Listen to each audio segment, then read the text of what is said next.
Assalamualaikum warahmatullahi wabarakatuh. Alhamdulillahilladzi hadana li hada wa ma kunna linahtadiya laula an hadana Allah. Asyhadu an la ilaha illallah wa asyhadu anna Muhammadar Rasulullah. Allahumma shalli ala sayyidina Muhammad wa ala ali sayyidina Muhammad. Pada kultum malam hari ini saya akan menyampaikan sedikit tentang pengertian muamalah dari buku yang berjudul Qawaid Fiqhiyah Muamalah yang ditulis oleh Dr. Haji Fathur Rahman Azhari HMI.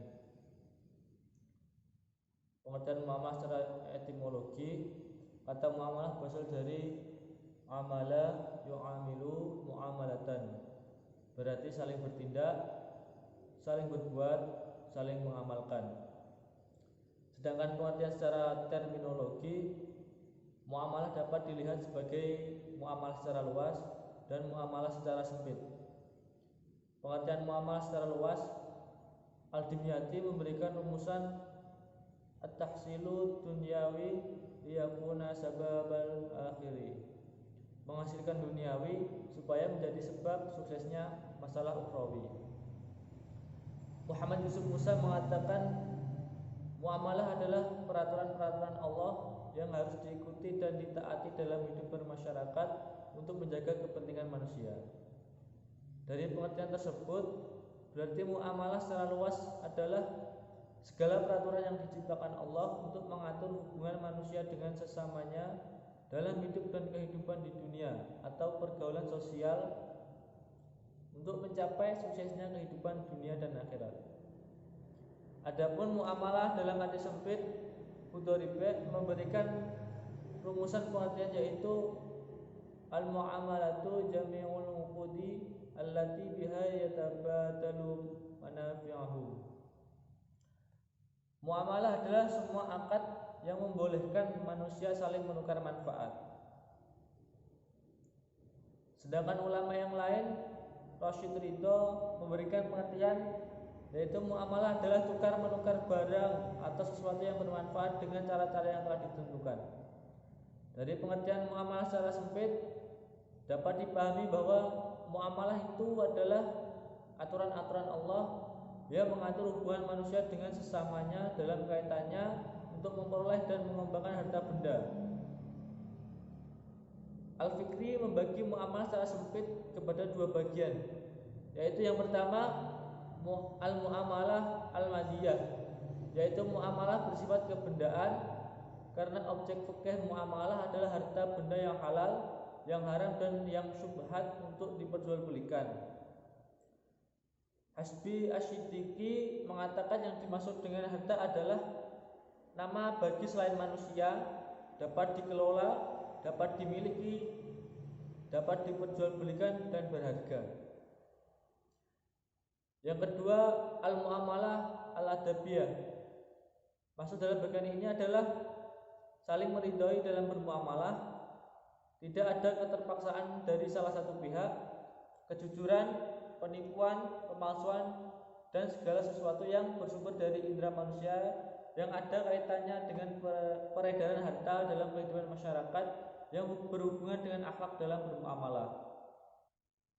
Al-aslu fi al-muamalati al-ibahah hatta yakuma al-dalil ala al-tahrimiha. Pada dasarnya semua muamalah boleh dilakukan terkecuali ada dalil yang mengharamkannya. Sumber kaidah dalil Al-Quran yang pertama, Al-Quran surat Al-Baqarah ayat 29. Bismillahirrahmanirrahim. Walladzi khalaqa lakum ma fil ardi jami'an. Yang artinya, dialah Allah yang menjadikan segala yang ada di bumi untuk kamu.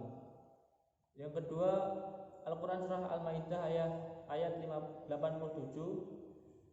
Bismillahirrahmanirrahim. Ya ayyuhalladzina amanu la tuharrimu thayyibati ma ahallallahu lakum wa la ta'tadun. Innallaha la yuhibbul muqtadin.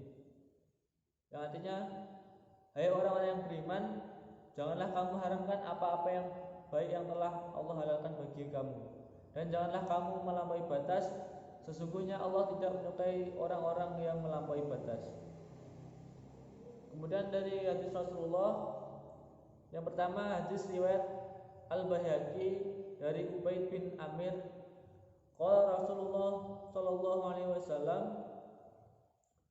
anni la uhillu illa ma ahallallahu fi kitabihi wa la uharrimu illa ma haramallahu fi kitabihi.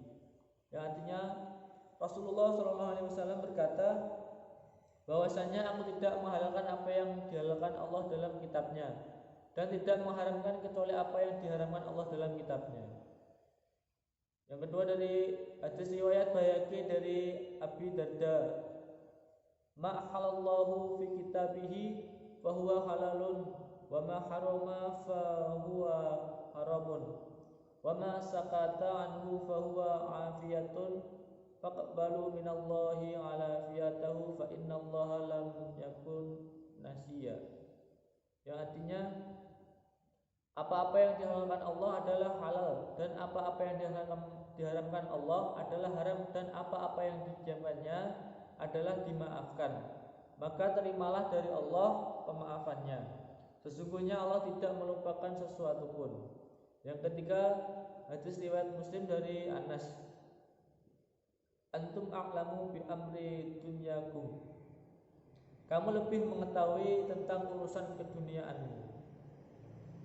Dengan berpegang pada kaidah fikih tersebut, maka setiap muslim diberi kebebasan untuk melakukan aktivitas-aktivitas ekonomi selama tidak merupakan bentuk aktivitas yang dilarang atau tidak mengandung unsur-unsur yang dilarang.